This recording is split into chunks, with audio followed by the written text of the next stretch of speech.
y estamos con la serie acerca del final del califato. Y antes de entrar en materia en esta mañana, solamente hay que recordar puntos importantes.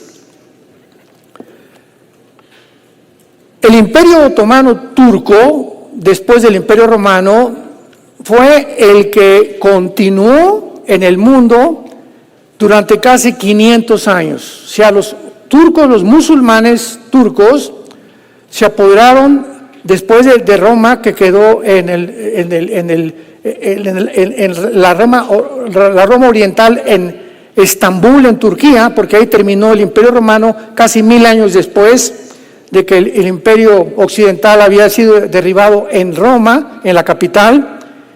Y el califato es la guía o la ley del califa. De acuerdo a la filosofía de los musulmanes, que ahorita está ya por todo el mundo, que no es coincidencia,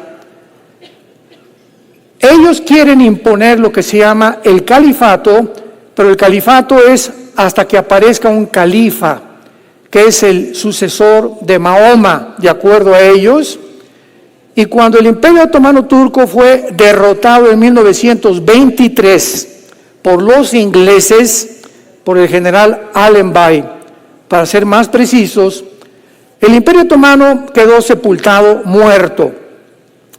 Y la nueva ideología que surgió fue el comunismo, porque en 1923 Nikolai Lenin pone en práctica lo que aproximadamente en 1850 Carlos Marx y Federico Engels, en su libro el comunismo, todo lo que estaba relacionado con la ideología marxista, el Capital, el libro del Capital, lo pone en práctica Lenin, y de 1923 a 1991, pero síganme con cuidado, termina el Imperio Romano, viene una nueva ideología, el Islam.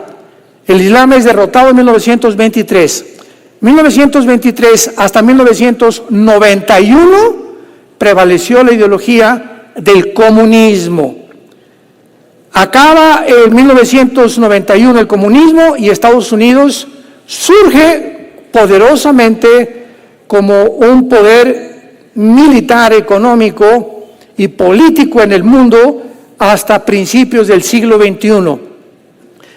Y después de 2015, en el siglo XXI, vemos de alguna manera que el califato o la ideología del Islam está volviendo a ser desenterrada, tal como este libro lo profetizó hace 2700 años, principalmente en Ezequiel 38, versículos 5 y 6, que los hemos estudiado con mucho detenimiento. Dichosos, bienaventurados los que se meten a YouTube, los que escuchan las conferencias, cuando vas caminando, antes de acostarte, tienes información, y toda esta información te hace realmente elevar tus brazos al cielo y decirle: Señor, solo tú pudiste poner la historia cronológicamente en orden. ¿Y por qué lo hizo Dios? Dice Isaías 44, del 6 en adelante, para que tú seas mi testigo. Ante tu familia, ante tu gobierno, ante tus amistades, en tu bufete jurídico, en tu hospital, en tu taller de carpintería, ustedes son mis testigos. Y voy a hacer algo especial con ustedes, para que no le tengan miedo a la gente, para que no le tengas miedo al club de amigos que tienes, para que no le tengas miedo también si un partido político se inclina por una cosa, que tú puedes ir en contra siempre de aquello que no está de acuerdo a la Biblia. Y como yo sé que ustedes, dice Dios, por naturaleza somos temerosos, somos miedosos, queremos formar parte del club, no queremos ser aislados, y si no fumas, pues no eres de nosotros, si no te echas el tequila, no eres de nosotros, si no te acuestas con tu novio, no eres de nosotros, señorita, si usted no se va con su jefe, no le sube el sueldo. Y ahorita todo el mundo, estoy en la Universidad de Harvard, y todos mis amigos están ante el Islam, y abrazando el Islam, y algo me dice en mi corazón: esto está mal, pero yo venzo este temor y me uno a ellos para poder ser aceptado y no verme marginado donde va la mayoría.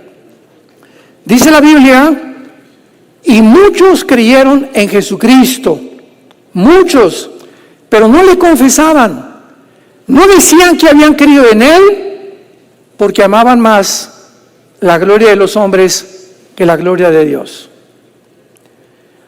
¿Qué voces son las que tú estás oyendo? Si tú oyes a Marx, si tú oyes esto y el otro, y el comunismo, y esta ideología, y el Islam, las voces que tú oyes, ten cuidado, porque esas voces van tarde o temprano a determinar la clase de persona que tú vas a ser. Van a determinar tu filosofía, van a determinar en quién crees, y van a determinar completamente tu futuro eterno. Le dice Pablo a la iglesia de Colosas, capítulo 2, versículo 6, miren que no sean engañados por sistemas de ideologías o filosofías ajenas a la palabra de Dios, que son doctrinas de hombres. Dice el apóstol Juan, 1 Juan capítulo 4, versículos 5 al 7, ellos son del mundo y hablan del mundo. Por eso el mundo los oye. Nosotros somos de Dios. El que conoce a Dios nos oye. Yo oigo, dice Jesucristo, a mi pastor, y mis ovejas oyen mi voz.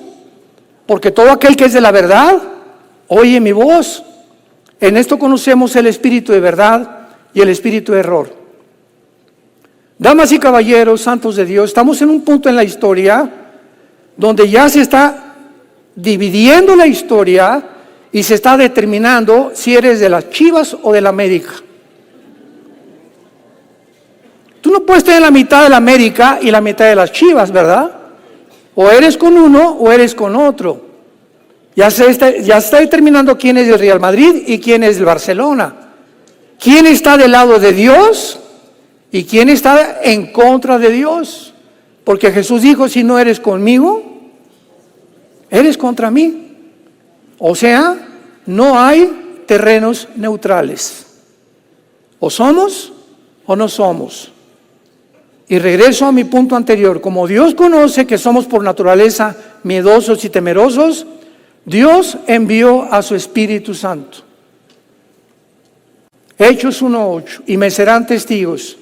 Pero Señor, vamos a enfrentarnos al Imperio Romano, vamos a enfrentarnos, les voy a dar un poder dentro de ustedes para que la cobardía con la cual nacimos y con esa tendencia a que queremos ser aceptados, ustedes con mi presencia rompan completamente eso y hablen sin temor, aún a costa de sus propias vidas. Recibirán poder. ¿Qué clase de poder? Dios sabe que somos por naturaleza miedosos, vulnerables, frágiles. Necesitamos algo sobrehumano, sobrenatural, que es la presencia del Espíritu Santo en mi vida, para yo enfrentarme a un mundo que está en contra de mí, en contra de sus principios, en contra de sus mandamientos. Y el mundo que estamos viviendo actualmente va a ir de mal en peor, porque si Jesús viene, las cosas no pueden mejorar. Jesús no viene a un mundo color de rosa, viene a un mundo al revés, a sacarnos antes de que Él envíe los 21 juicios que se encuentran en el libro del Apocalipsis. La presencia de Jesús está cada día más cerca de todos nosotros. Y esta es la razón por la cual la Biblia profetizó que habría 7 imperios antes de que Cristo llegara, y lo voy a enunciar, los que quieran apuntar: el imperio asirio, el imperio egipcio, el imperio babilónico, el imperio medo-persa, el imperio griego y el imperio romano. Muy bien.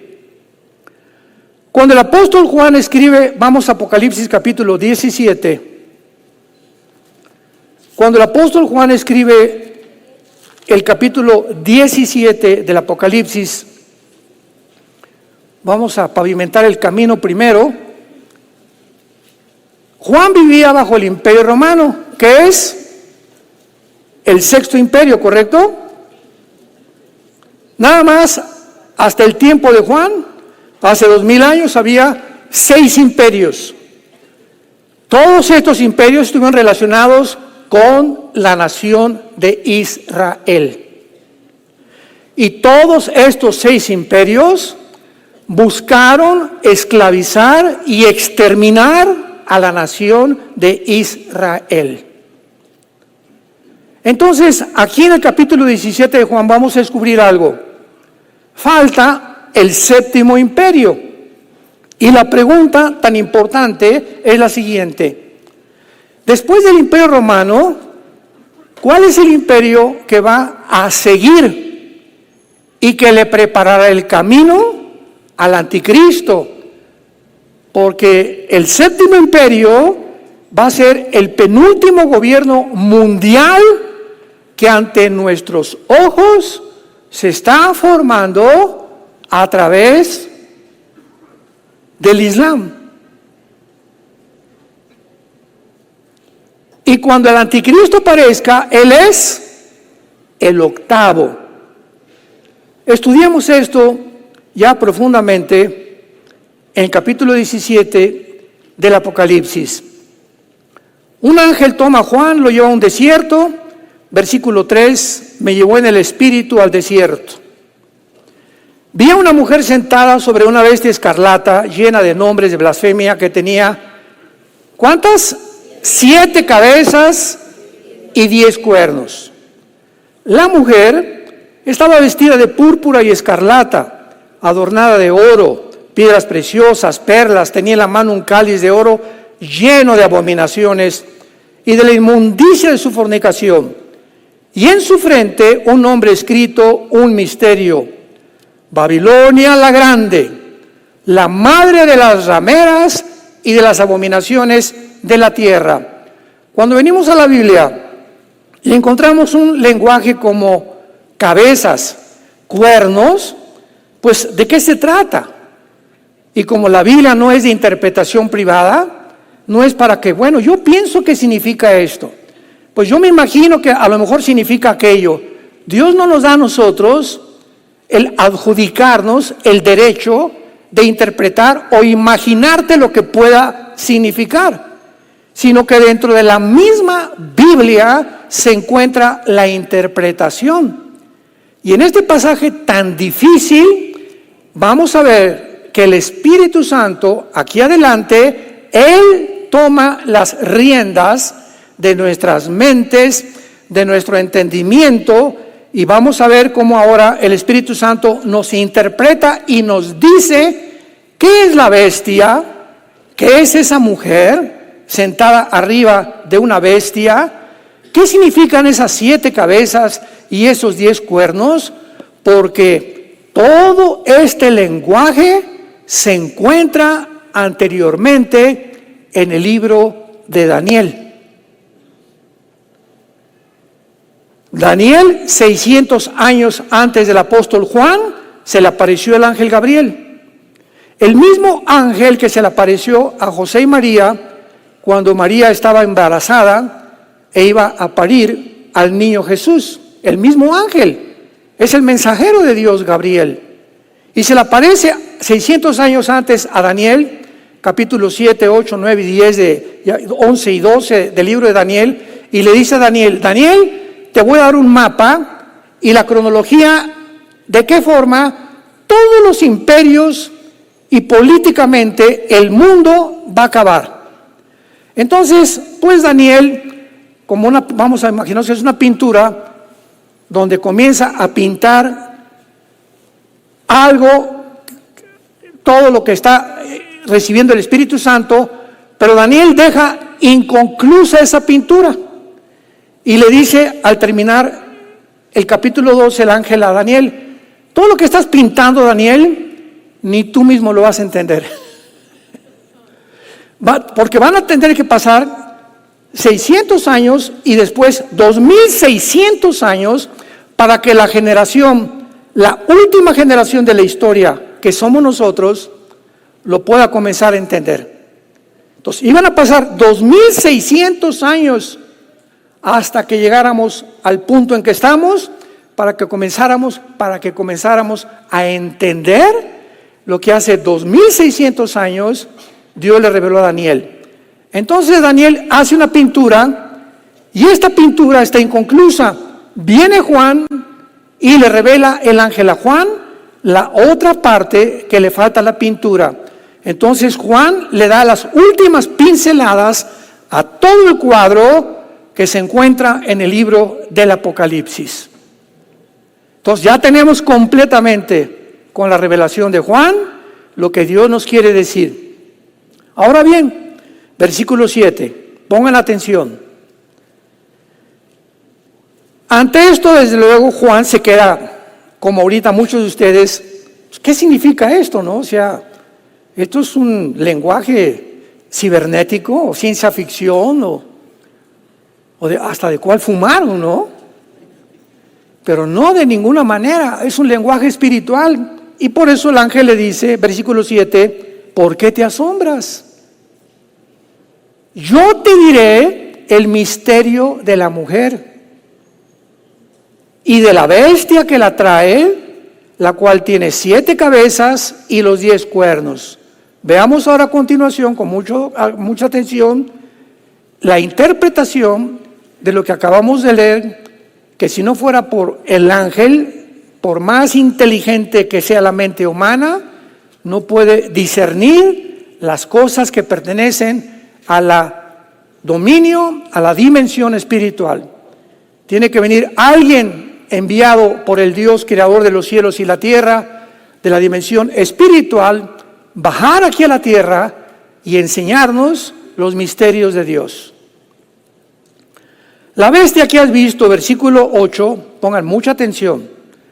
La bestia que has visto era, o sea, en un tiempo antes del Imperio Romano, antes del apóstol Juan, esta bestia que es, vamos a ver, que es el anticristo, este principado satánico ya existía. La Biblia nos revela, voy a ir muy despacio, con mucho cuidado. La Biblia nos revela que el ser humano cuando muere ya no tiene oportunidad de reencarnarse. Hebreos 9:27, porque está establecido los hombres que mueran una sola vez, ya no hay purgatorio, ya no hay ningún otro medio intermedio para poder, el limbo para los niños no existe tampoco, tú te mueres. Y el momento en que tú te mueres, en que estás en la ambulancia y cierras tus ojos, en el hospital te cae un ladrillo, como la forma que tú te mueras, en segundos te encuentras en el centro de la tierra, en el infierno o en el cielo con Jesús. No hay medias tintas en la Biblia. Por eso, eres o no eres. Y se va a determinar a la hora que tú mueras. Entonces, los seres humanos no pueden existir y volver otra vez a vivir, con la excepción, ¿verdad?, que vamos a ver tal vez los 2 testigos, que va a ser la única excepción que Dios va a tener, que posiblemente sea Enoc y Elías, los testigos de Apocalipsis 11. Pero la Biblia nos revela que los ángeles caídos, o los principados satánicos de Dios, del diablo, ellos pueden haber sido detenidos anteriormente. Y estos principados satánicos se encargan porque Satanás, en Deuteronomio 32, Satanás dividió al mundo en secciones. Aquí va a ser Rusia, Estados Unidos, etcétera, etcétera. Y a cada nación Satanás asignó a un príncipe de él. Y Satanás tiene una organización perfectamente desarrollada, calculada, etcétera, etcétera, y todos estos príncipes, no sé cada cuándo se juntan, dice la Biblia, pero que se reúnan y le dan reportes a Satanás. Mira, pues Rusia ya se fue sobre Ucrania, estamos trabajando de esta manera con Putin, y aquí en México esto, y en Estados Unidos, etcétera, etcétera, pero cada nación, de acuerdo a la Biblia, tiene un principado satánico influyendo en sus presidentes, o gobernantes, o dictadores, o reyes, o césares, o como tú les quieras llamar.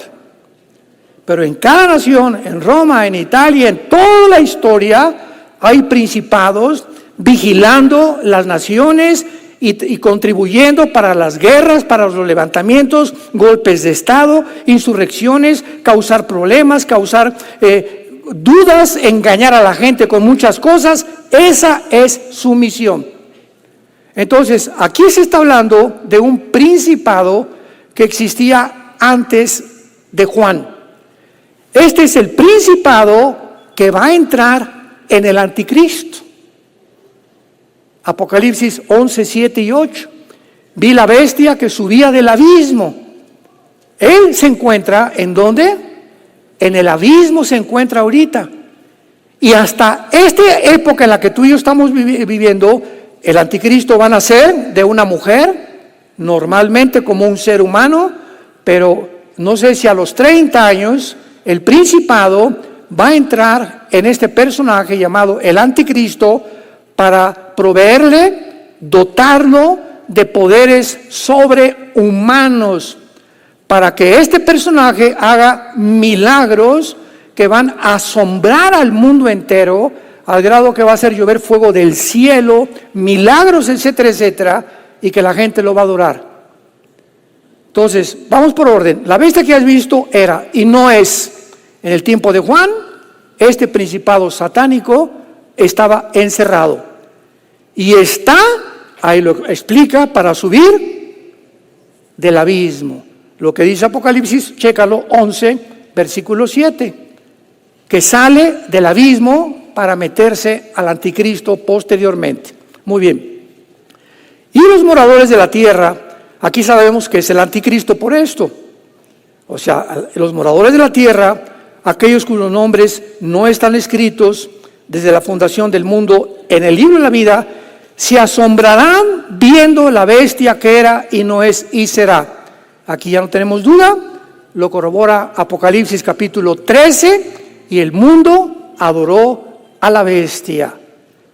Toda la bestia en el libro de Apocalipsis se refiere al anticristo. Muy bien, ahora vamos a explicar las cabezas y los cuernos. Pero antes vamos a terminar con esto. La visión que tiene Juan es una bestia montada sobre una mujer. La ramera montada sobre la bestia. ¿Verdad? En los versículos anteriores. La bestia es el anticristo, la mujer es, versículo 18, díganmelo ustedes. ¿Quién es la mujer? Es una ciudad que gobierna sobre los reyes de la tierra. La única ciudad en la historia humana que ha ejercido dos poderes, la única, el poder político y el poder religioso, ha sido Roma.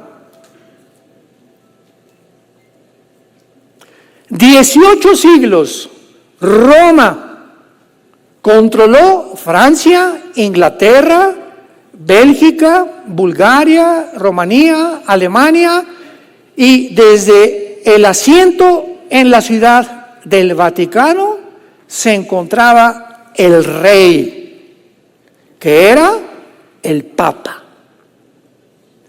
Nadie en la Unión Europea, nadie en Europa podía casarse sin que el rey lo autorizara, sin que el Papa le diera la bendición. Nadie podía entrar en guerra, Francia contra Alemania o contra España, sin que el Papa lo autorizara. Entonces, siendo un poder religioso, se mezcló con la política, se amalgamó, ¿verdad? Se hizo un sancocho completamente entre la religión y la política, cosa que no es así bíblicamente. La iglesia tiene una parte, la política tiene otra parte. La política o los gobiernos tienen el deber de infundir el temor a los malos, protegernos para que tengamos y gocemos de libertades y garantías individuales, proteger la propiedad privada y la iglesia cambiar a las personas mediante la predicación del Evangelio de la gracia de Dios. Son dos funciones completamente diferentes. La iglesia tiene mucho más influencia porque cambia al ser humano. El gobierno no puede cambiar a nadie. El gobierno está para imponer la ley. Y por eso usa soldados, policías, cárceles, jueces, etcétera, etcétera, porque el ser humano es por naturaleza violento, agresivo, violador, criminal, asaltante, secuestrador, ladrón, defraudador. Y eso solamente se puede usar un gobierno para detener eso. Y cuando el gobierno no ejerce ese poder que tiene para detener la criminalidad, ese gobierno dejó de funcionar ante los ojos de Dios. Entonces, la bestia es el anticristo y este poder, la mujer ramera, pues se llama ramera porque se ha mezclado con todos los reyes de la tierra. Y es una gran ciudad. En el tiempo de Juan y antes de Juan, la única gran ciudad fue Roma, políticamente y religiosamente. ¿De qué nos habla esto? Que cuando el anticristo comience su carrera, el poder religioso lo va a controlar, lo va a dominar. Y esto es asombroso porque lo estamos viendo con nuestros propios ojos. Irán, la nación de Irán, en el siglo XXI, en el mes de mayo en que nos encontramos, es la nación centro, es el corazón del terrorismo internacional. Irán, no el pueblo iraní. Hay cantidad de iglesias cristianas en Irán y está creciendo la iglesia cristiana. Estoy hablando de los ayatolas, de los gobernantes, porque Irán es una nación que no se controla civilmente, se controla religiosamente. Ahora, muy bien, Irán tomó el Líbano y ahora el gobierno del Líbano te haces a un lado y voy a poner a un grupo de terroristas llamados Hezbollah, que significa el partido del pueblo, a quien Irán sostiene y financia. Se divide la tierra en Israel y les dan a los palestinos la franja de Gaza. Y entonces en 2005 se sale Egipto de Gaza, Israel. Escuchen esto, vean cuántas mentiras de los medios de comunicación. Se sale y entonces Israel tenía dentro de Gaza escuelas, hospitales, gimnasios, etcétera, etcétera, que les donó a los palestinos para que vivieran mejor. Pero en el 2005 y al 2007 se forma en Gaza lo que se llama la Autoridad Palestina Al-Fatah. Y nombran al que todavía hasta ahorita es el director llamado Mahmoud Abbas, que hasta ahorita no ha habido ni elecciones y sigue él casi como dictador. Muy bien. En el 2007 se sale Israel, sacan a todos los judíos, se enojaron, había más de 3.000, 4.000 asentamientos judíos en Gaza y le dice el gobierno de Israel, sálganse porque ahora es terreno y van a hacer ellos lo que ellos quieran. Cuando se salieron los judíos, los hospitales, las escuelas, los parques, los campos de fútbol que Israel había construido, los quemaron. Y les preguntaron, oye, ¿pero por qué quemas esto? No queremos nada que huela a judío. Bueno, ya desde ahí damos cuenta, ¿verdad?, que hay un problema de racismo.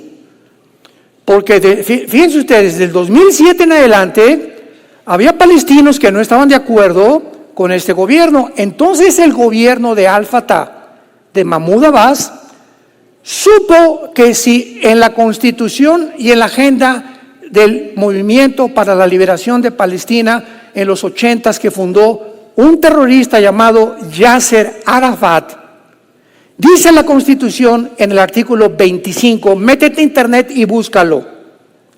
Nuestro objetivo es la exterminación del Estado judío y la muerte de los judíos.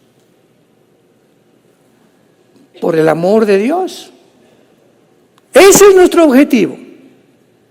Entonces, del 2007 en adelante, Israel le abre la puerta y manda un mensaje a Palestina diciéndoles: los palestinos que quieran entrar a Israel a trabajar, escuchen esto, son bienvenidos.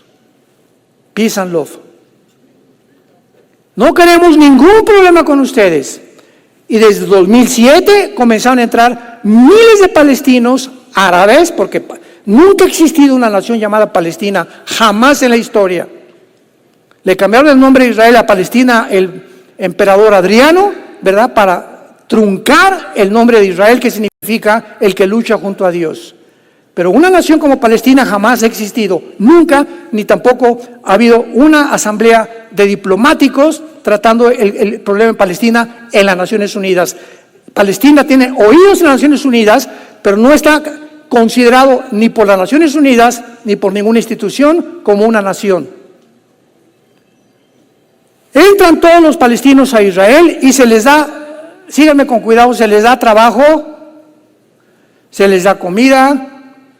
Los que quisieran regresar después de trabajar a Palestina lo podían hacer. Los que quisieran comprarse un terrenito en Israel se les daba chance. Y los que quisieran entrar al ejército, Madre del Socorro, podían entrar al ejército de Israel sin tener que entrar con los 2 años de preparación. Podían servir en el ejército.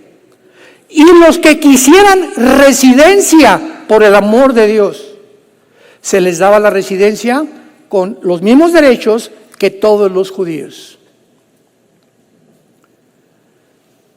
Más de 3,000 de estos palestinos que se les dieron todas estas concesiones, estas bendiciones durante casi más de 15 años, el 7 de octubre del año 2023, rompieron las barreras y con la información que tenían de Israel, de los kibbutz y cómo estaba el gobierno, la dieron al grupo terrorista de Hamás. Mahmoud Abbas le entregó el gobierno de Gaza a un grupo terrorista, porque el grupo terrorista es un grupo militante. Y como en la constitución de los palestinos dice exterminar el Estado de Israel, Mahmoud Abbas, como jefe de la autoridad palestina, sin un ejército, nunca iba a alcanzar este objetivo. Y si el objetivo es exterminar el Estado de Israel, ¿qué necesitan? Pues un ejército. Pero cuidado, si no eres nación, no puedes tener un ejército. Entonces se formaron grupos terroristas. Le quitaron el gobierno a Mahmoud Abbas, y el grupo de Hamás, desde el 2007 a 2008 hasta el año pasado, recibió con B de burro, billones de dólares de Irán, de Arabia Saudita, de los mismos Estados Unidos. Y de estos billones de dólares para medicinas, comidas, infraestructuras, edificios, departamentos, mejores hospitales, etcétera, etcétera, todo lo que hicieron fue: vénganos a tu reino. Hágase tu voluntad, Alá, en los cielos como en la tierra. Se quedaron con esos billones de dólares y armaron una estructura subterránea debajo de Gaza de casi 750 kilómetros. Escuchen, Gaza mide aproximadamente 50 kilómetros de largo por 10 de ancho. Imagínense una red de túneles de 750 kilómetros dentro de un terreno de casi 50 kilómetros, con aire acondicionado, con los mejores cementos, electricidad, cocinas y túneles a 15 metros bajo el suelo. ¿Qué infraestructura usaron, qué tecnología usaron para haber perforado y haber llegado hasta el fondo casi de la tierra y hacer túneles donde cabía un coche? Le ganaron al Chapo. O no sé si fue su consejero.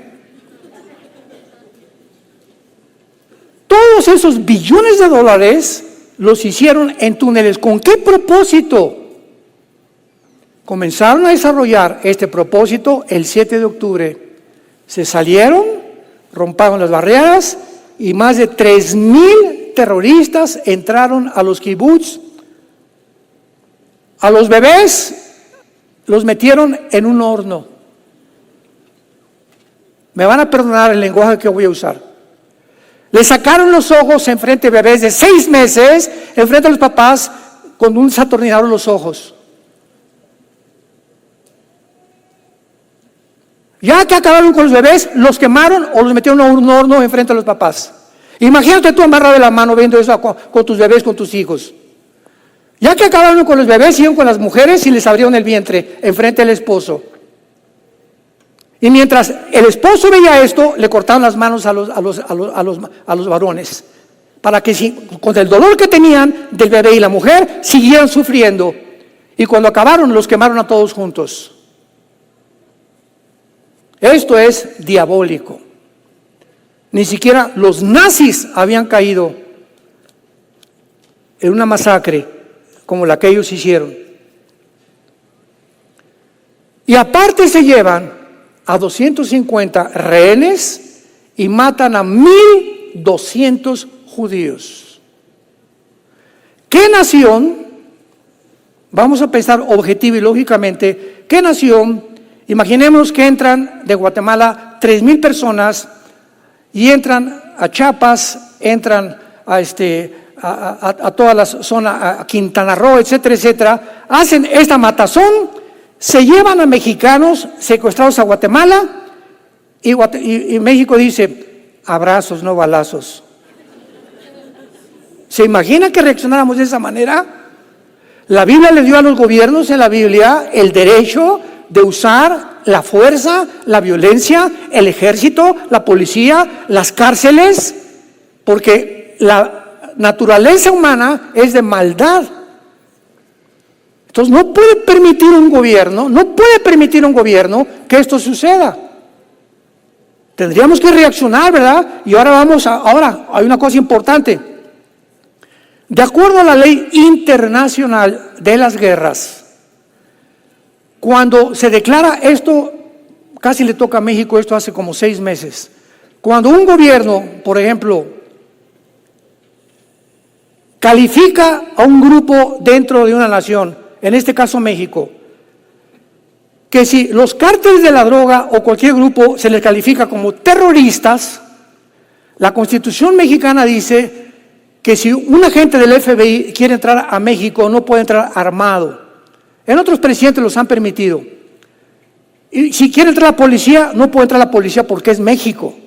No puede entrar el ejército de Estados Unidos a México porque tiene que respetar el terreno mexicano y la Constitución. Pero cuando el gobierno detecta que hay un grupo que es terrorista y se les califica como terroristas, cualquier gobierno en el mundo entero puede entrar e invadir para buscar a esos terroristas o matar a los terroristas o llevarlos a la justicia. En el caso de Gaza, Hamás no es una nación, los palestinos es una nación, Gaza es un grupo terrorista e Israel, de acuerdo a la ley legal internacional, se le permitía entrar a Gaza y buscar a estos infelices para llevarlos a la justicia o para matarlos. Inmediatamente el mundo reacciona en contra de Israel. Y la pregunta más importante, ustedes que no son cristianos, politólogos que nos escuchan, filósofos, escritores, geopolíticos, ¿por qué Israel ha sido siempre el centro del odio? ¿Por qué no los budistas? ¿Por qué no los musulmanes? ¿Por qué no otra secta, otro grupo étnico? ¿Por qué tienen que ser los judíos? Como ahora en la Universidad de Columbia, en Nueva York, los entrevistó una cadena de televisión. Oye, muchacho, ¿y tú cómo estás pensando? Porque, ¿qué tienen los judíos? ¿Qué te hicieron los judíos? Nada. Entonces, ¿por qué estás Palestina, que no sé qué? Porque todo el mundo trae la bandera. El síndrome del rebaño, lo que hablábamos al principio. Entonces, esta masacre que hay, ¿verdad?, le concedió a Israel, pero se levantaron y llegaron hasta el colmo que la Corte Internacional de Justicia de la Haya, a sugerencia del país de Sudáfrica, solicitó a la Corte Internacional de Justicia de la Haya que por favor acusaran y denunciamos, dice Sudáfrica, a Israel de genocidio. ¿Están marihuanos? ¿Es un chiste de veras? O sea, los genocidios fueron los de Hamás, porque genocidio, de acuerdo a la ley internacional, es cualquier intento preventivo antes de matar con alevosía, con ventaja o por venganza o por deseos de cobrarte algo. Eso es lo que es genocidio, es como un crimen. En la Biblia se permite matar en defensa propia. A los soldados se les permite matar en la Biblia en defensa propia o cuando es por el beneficio del país. Pero Dios condena la palabra radhak en el hebreo, que significa matar con alevosía, matar con anticipación, alevosía, ventaja o por venganza. Eso es un crimen, eso se llama asesino. Matar en defensa propia no es asesinar, es matar. Asesinar es con premeditación, alevosía, ventaja o por venganza. Por favor, síganme con mucho cuidado y entiendan la diferencia entre matar y defender tu vida y la de tu familia. Todo ciudadano en cualquier parte del mundo tiene derecho a defender su casa, a defender tu propiedad y a defender tu vida. Y si a tu casa se meten un grupo de 3 o 4 personas a violar a tus hijos, a matar a tus bebés, y tú tienes una pistola, tú tienes el derecho de matarlos. ¿Por qué digo matarlos? Porque si les disparas a las piernas, es la ley de la justicia. Si les disparas a las piernas a los ladrones o secuestradores o asaltantes, tú no sabes, se caen al suelo y pueden traer una pistola aquí guardada.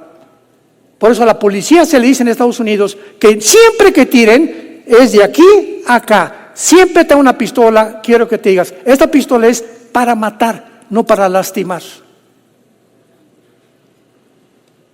¿Quién de nosotros no haría eso?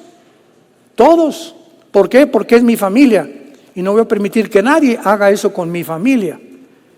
Y eso es lo que hizo Israel y los acusan de genocidio.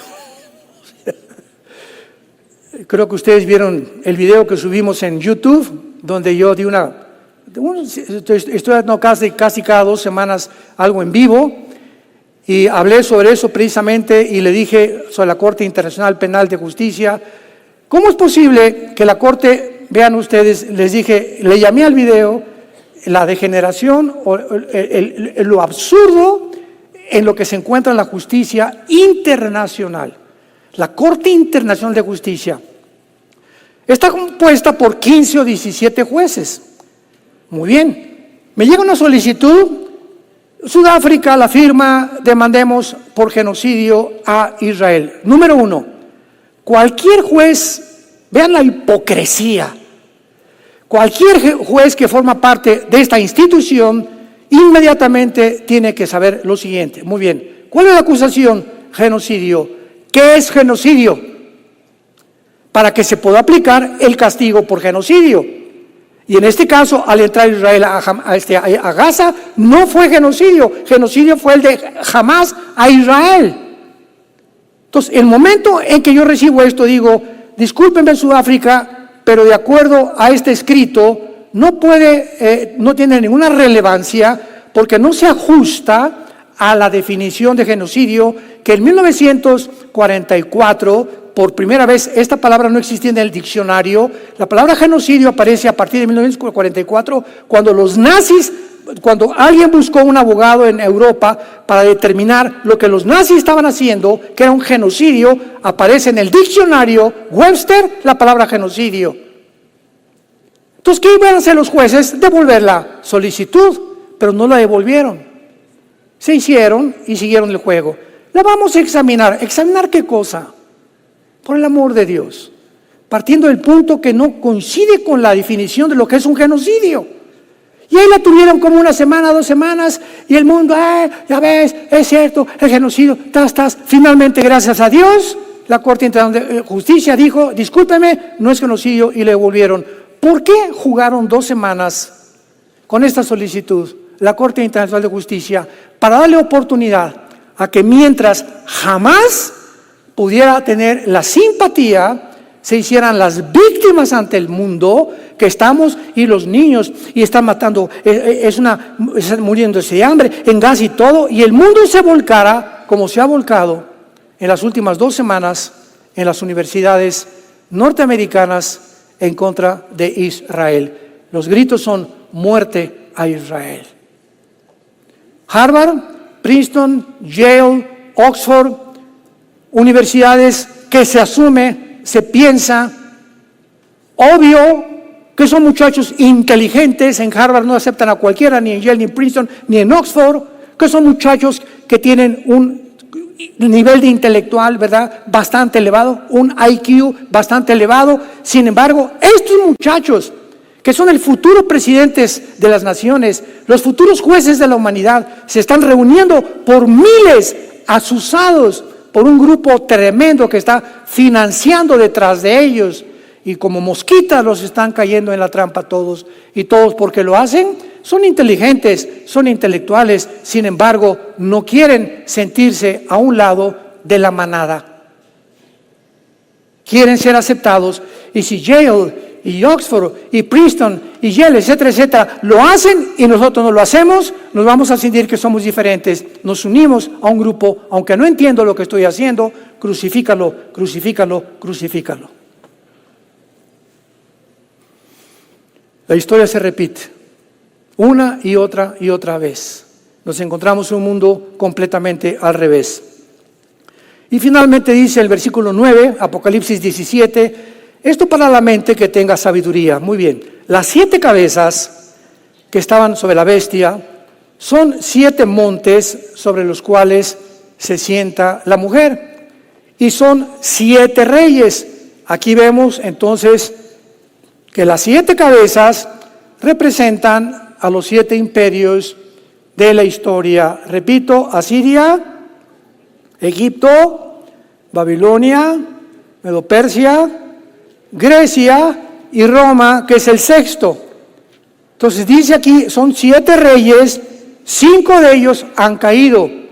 Cuando Juan vivió, en el tiempo de Juan habían caído Asiria, Egipto, Babilonia, Medo-Persia y Roma. 5 han caído. Uno que es Roma, y el otro aún no ha venido. ¿Cómo terminó el Imperio Romano?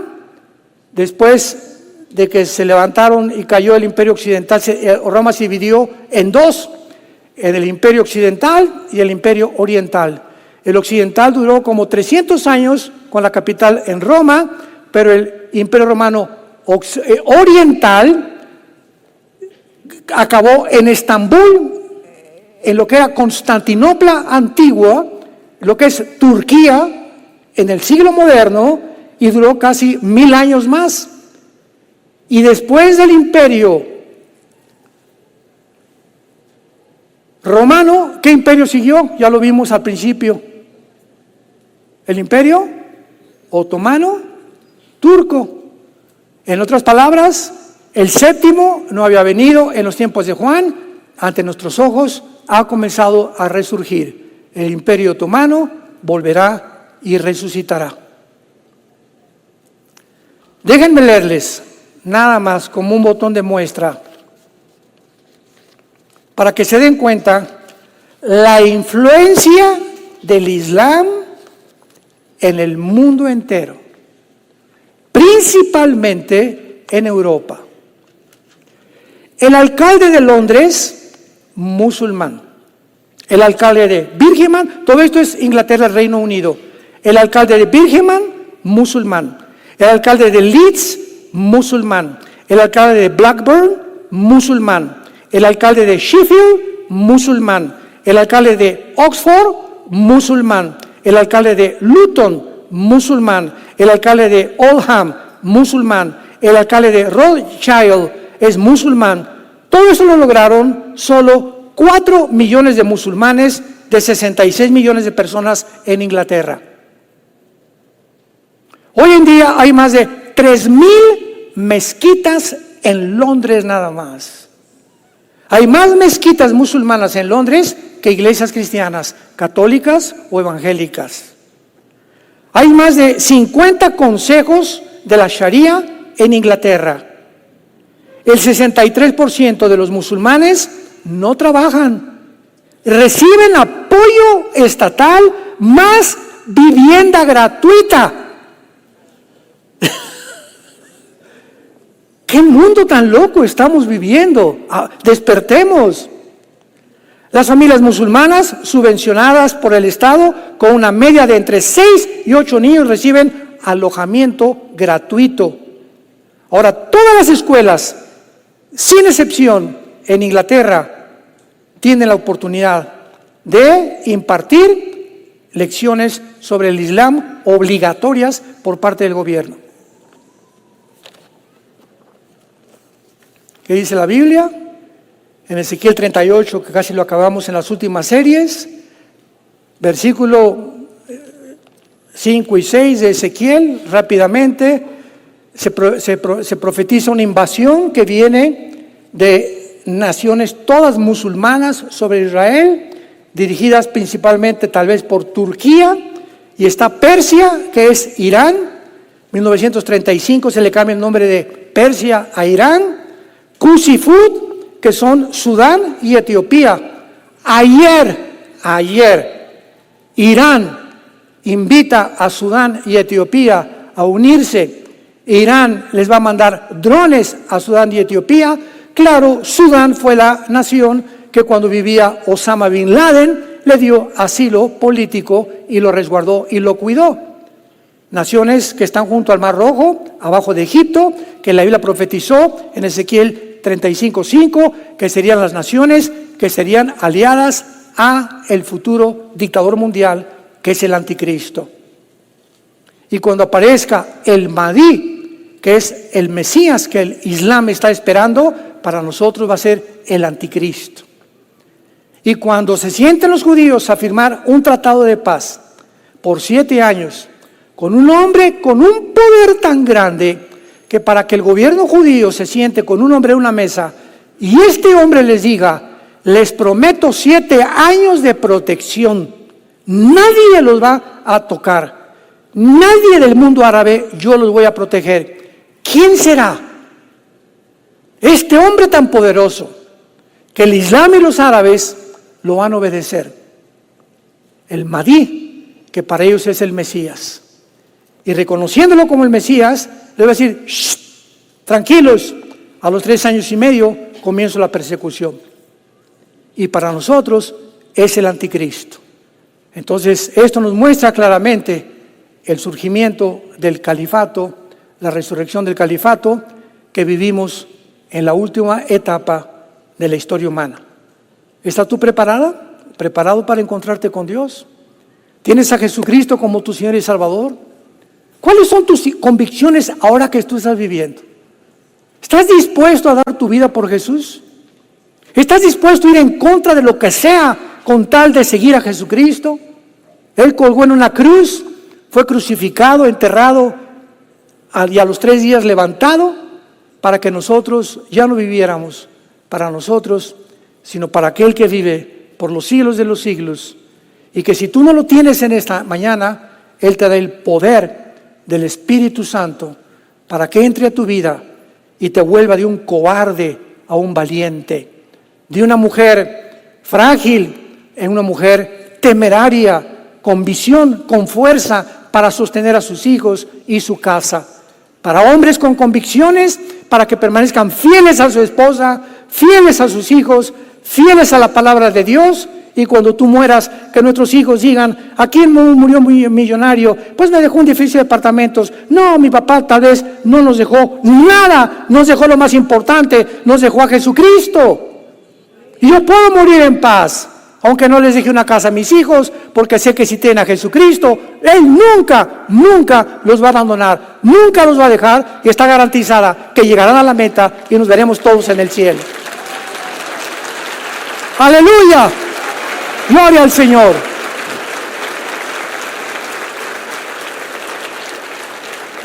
Te damos gracias, Señor Dios y Padre de Jesucristo, nuestro Señor y Salvador.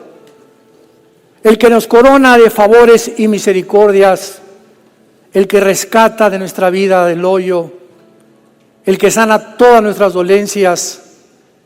Gracias, Señor, porque tu temor será medicina a nuestro cuerpo, medicina a nuestros huesos.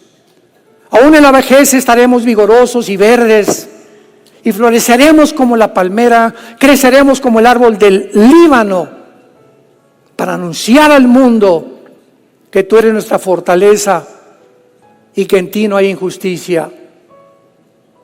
No nos vamos a cansar porque tú nos vas a dar fuerzas como el águila, ni nos vamos a fatigar.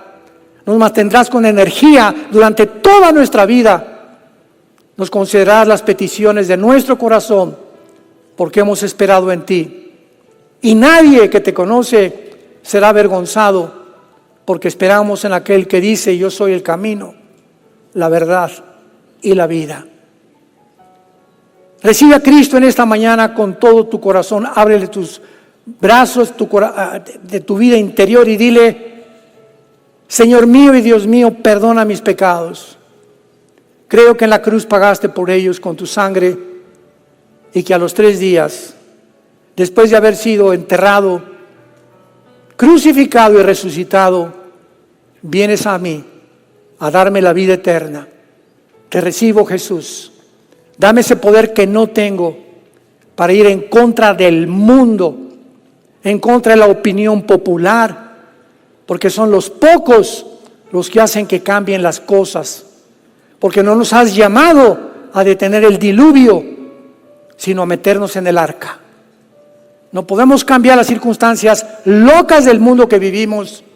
Nos has llamado a buscarte, a tener paz en tu presencia cada día con tu palabra y a esperarte con esta tranquilidad de espíritu, sabiendo que nada nos pasará. Toda arma forjada contra nosotros no prosperará. Condenarás toda lengua que se levante contra nosotros en juicio, porque en ti hemos esperado. En el nombre de Jesús. Amén.